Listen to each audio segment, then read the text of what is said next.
Ladies and gentlemen, welcome to Roger's Kakasungura YouTube channel. A big thank you to each and every one of you who is really supporting us in growing this channel. If you're watching this video, I want you to take your 1 or 2 seconds, click that subscribe button, and remember to turn on your notification bell. That is the only way you can support me in growing this platform. And as I've always said, I am the only opposition leader remaining. You saw people running away from Azmio, and I'm the only unshaken, unwaved, unthreatened opposition leader remaining in Kenya. And I want to promise you, if you are my fan, if you are my follower, I want to promise you that using this platform, we will keep the Kenya Kwanza government in check. I have all the video clips, the promises they made to Kenyans during their campaigns. They are in store. We will remind them and we will be taking each and every promise kama wameafikisha ama bado. Ladies and gentlemen,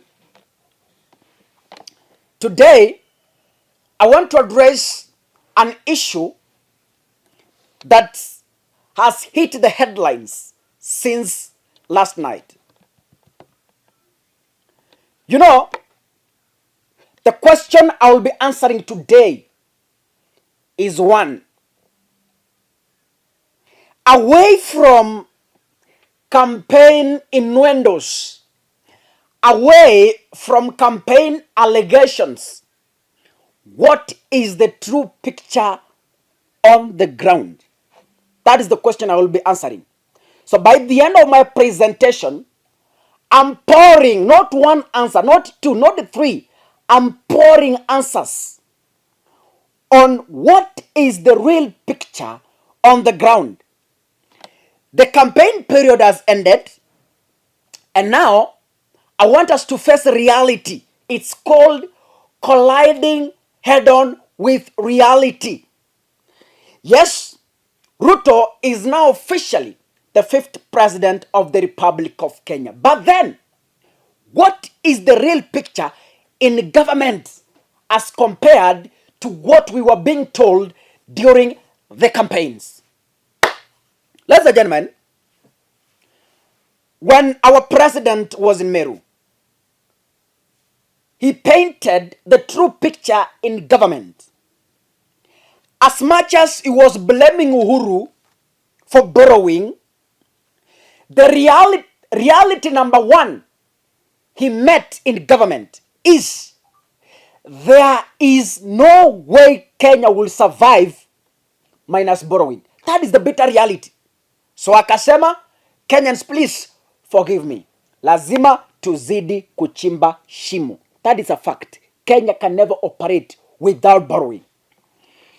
Our debt stands at 10 trillion. If we will continue to borrow, expect by the end of 10 years, expect something like 15 trillion or 20 trillion. Away from that, ladies and gentlemen, I want to address the cost of fuel. I remember very well, if you are a Kenyan, if you are a person who follows the Kenya Kwanza campaigns when they were campaigning, you can bear with me that one, they said the cost well, sorry, this is not corona. If you are following the campaigns, I want you to bear witness. The entire Kenya Kwanza campaign brigade blamed, number one, the handshake. The high cost of fuel was blamed on the handshake.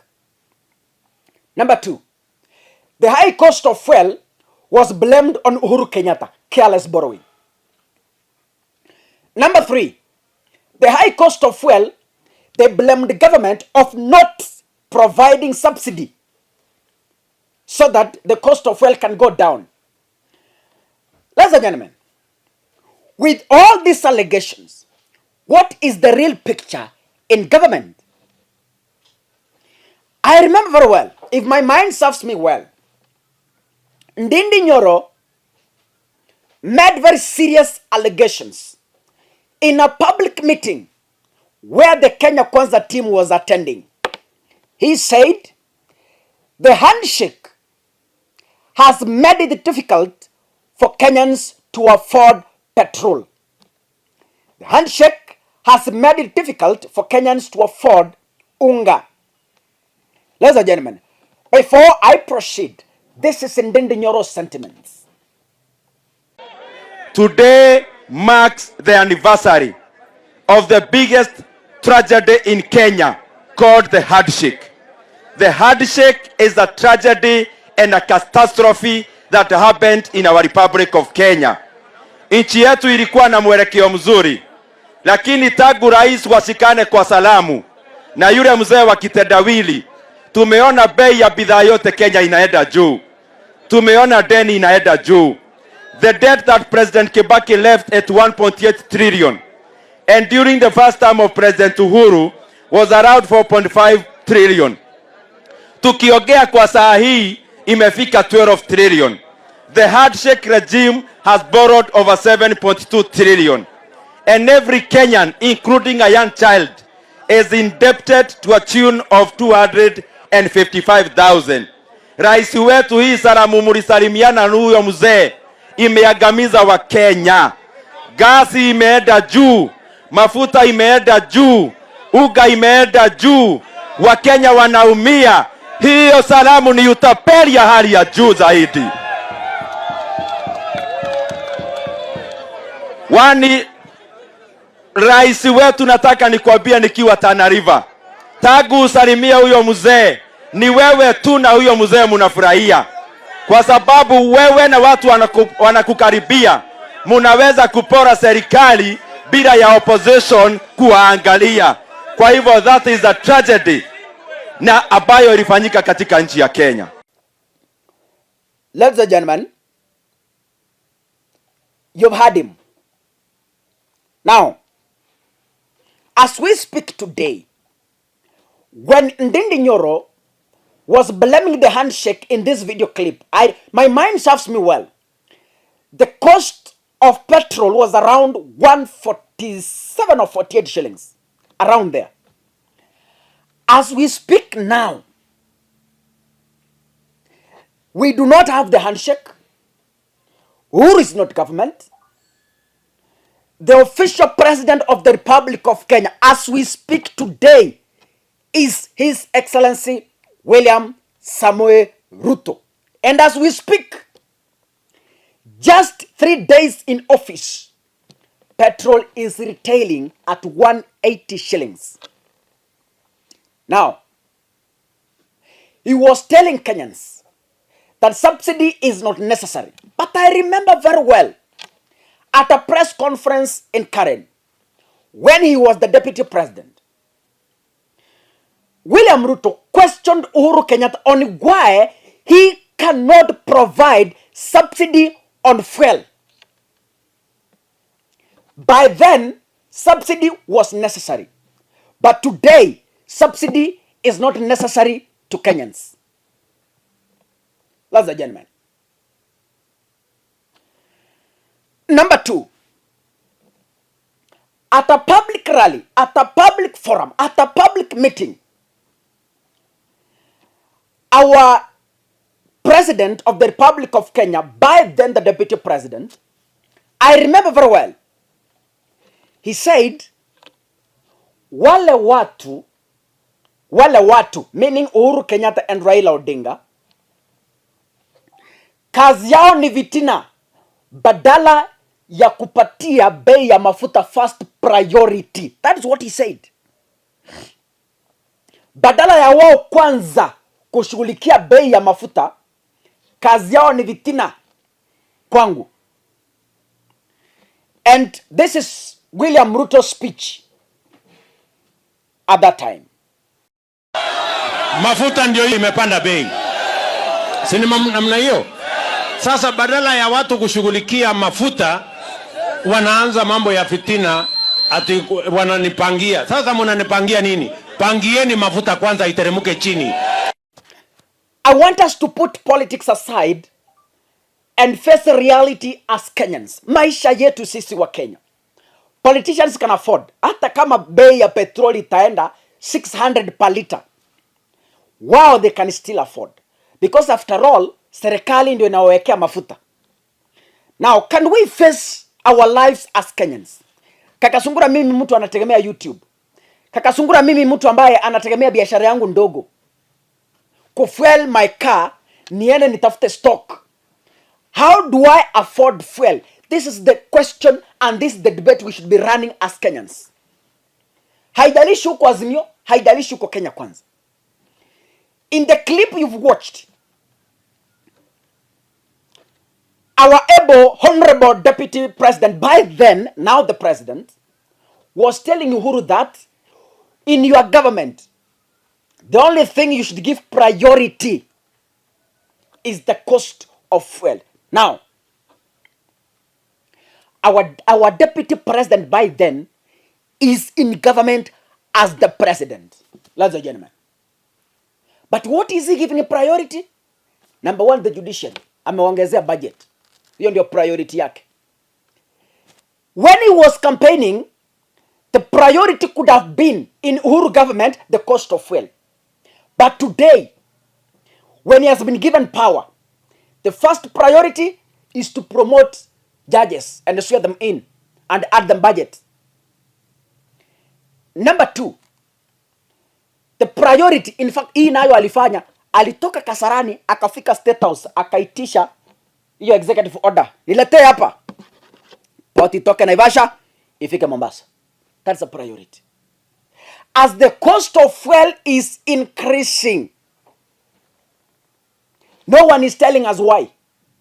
Because right now, Uhuru is in Ichaweri. Right now, Raila Odinga is not in government. As we speak, there is no handshake. So the reality is, the high cost of fuel by then was not about the handshake. And remember, the president has no powers to order retailers to lower the cost of unga without providing and catering for the losses they will be making. The same case applies to petrol. Rais ya ukweli ndio huu. I said leo ni kuambiana ukweli. The truth is here. The president cannot stand one morning, one evening, or one afternoon aseme kwamba sasa nimerudisha bei ya mafuta chini. It will never happen. There are people who are supposed to discuss and arrive at that answer before the president makes an announcement.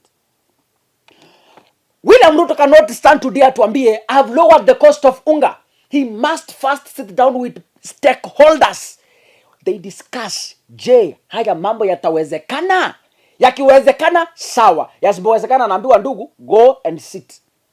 Tuwachie kazi. You remember, wakati alikuwa Meru alisema, amekaa mkutano na experts wa economy, wamemwambia, President, with all due respect, sir, Kenya can never buy it without borrowing. But by then, he was blaming Uhuru because of borrowing. But akiingia kwa serikali, the reality in government nila ameambiwa, Kenya can never operate without borrowing is a must, and there is no solution about this. We must borrow. Ladies and gentlemen, I want to take you into a very short clip, around 3 minutes, where our president by then is speaking on why the cost of fuel is up. This is his speech. Kwa wale wanaohusika na mambo ya mafuta katika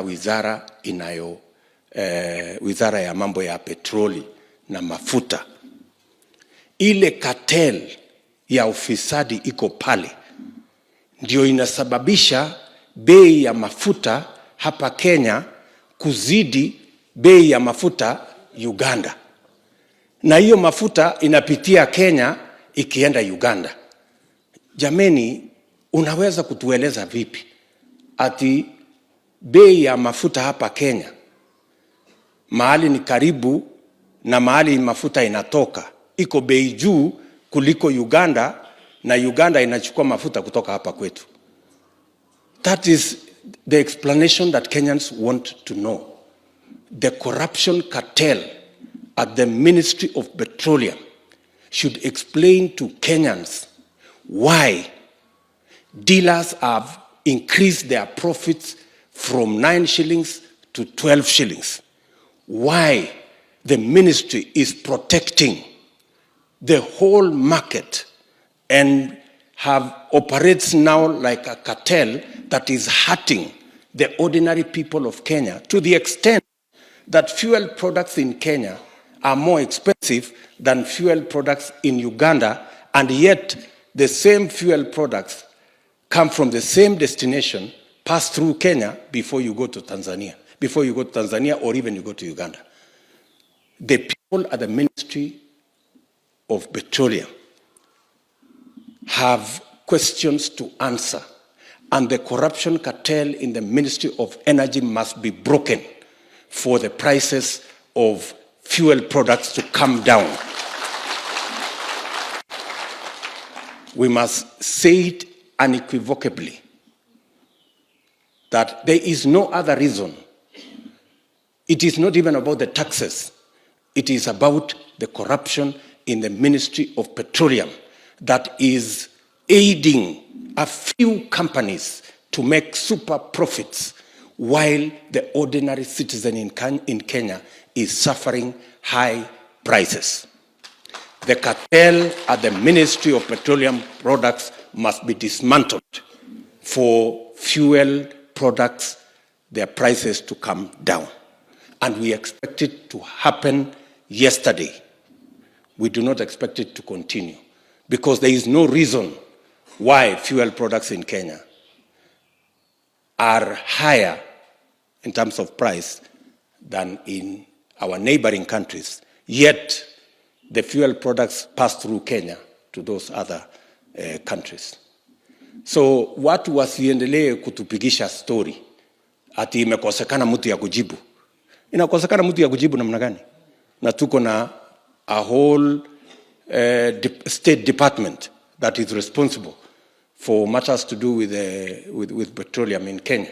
So we want, first, the market must be liberalized. We cannot continue to have a market that is protected for the benefit of a few people making super profits and millions of Kenyans suffering at the hands of a few companies that are making super profits and are being protected by a cartel at the Department of Petroleum in the Ministry of Petroleum and Mining.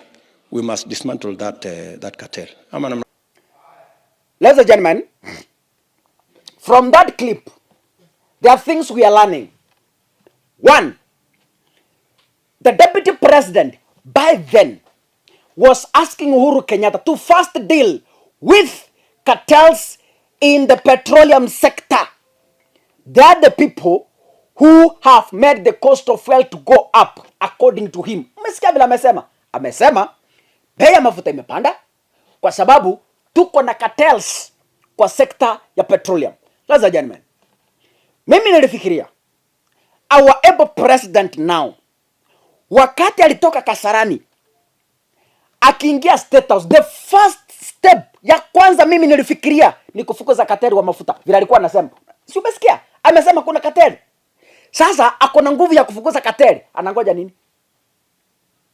What is he waiting for? You know, ladies and gentlemen, mtu asiseme kwamba ninatusi serikali. Mtu asiseme kwamba ninaonea hii serikali ya Kenya Kwanza. I'm using the available clips. Wao wenyewe wamesema. I am referring to what they spoke. And I'm honorably asking, what happened? Ndio, unajua kuna cartel. By then ulikuwa deputy president. I know you had no powers. We excused you. But now, with all due respect, you have the sword.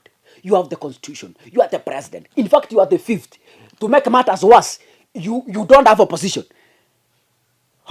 Honorable sir, daktari, Bwana Hasra, bishop, reverend, pastor, tunakuuliza tu kwa moyo mkunjufu. Hao makateli ulikuwa unasema wako katika petroleum sector. Saa hii, mbona haujaanza kuwafukuza kwa sababu you know them? Why? You know them by name because you were speaking kwamba kitu imesumbua sekta ya petroli ni cartels hapa nchini Kenya. Sasa you have the powers. You have the power to hire and fire. You have the power to call and send. You have the power to promote and demote. Ladies and gentlemen, I'm asking you a simple question.